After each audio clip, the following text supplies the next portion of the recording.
EPA. We posted our website expanded versions of our comments and we'll be submitting additional details in our written comments to EPA. Administrator Zeldin is living in a fantasy where he imagines that the Clean Air Act does not allow the regulation of greenhouse gases, deliberately ignoring the plain language of the act, which includes the words weather and climate, while also ignoring that greenhouse gas regulation has been upheld in 3 separate Supreme Court opinions. At the same time, EPA ignores the laws which regulate the use of outside input to federal regulations. Instead, Zeldin bases his dishonest attacks on climate science on a federal advisory committee of climate deniers handpicked by a former oil executive in violation of multiple statutes. Zeldin's RIA is 60 pages of superficial and incomplete information and is not a serious assessment of the impacts of this action.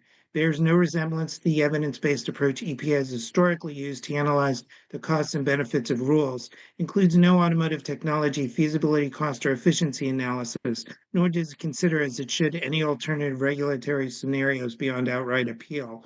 The RIA ignores economic reality and the increased pollution and resulting disease and death this action will cause, including thousands of lives lost. It imagines there are no benefits at all for reductions in greenhouse gas emissions. It imagines bizarre economics in which Zeldin simply chooses to ignore the savings resulting from lower fuel costs.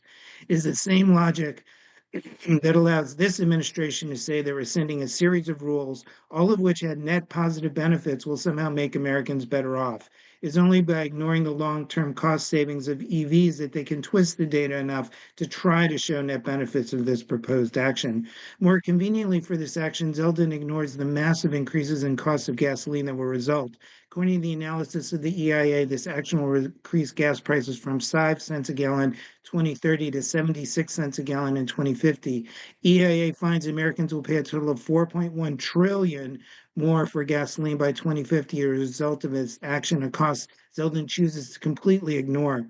Perhaps Administrator Zeldin thinks increased gas prices are a good thing since they benefit the oil industry, the only true winner in this package. Thank you. Thank you for your comment.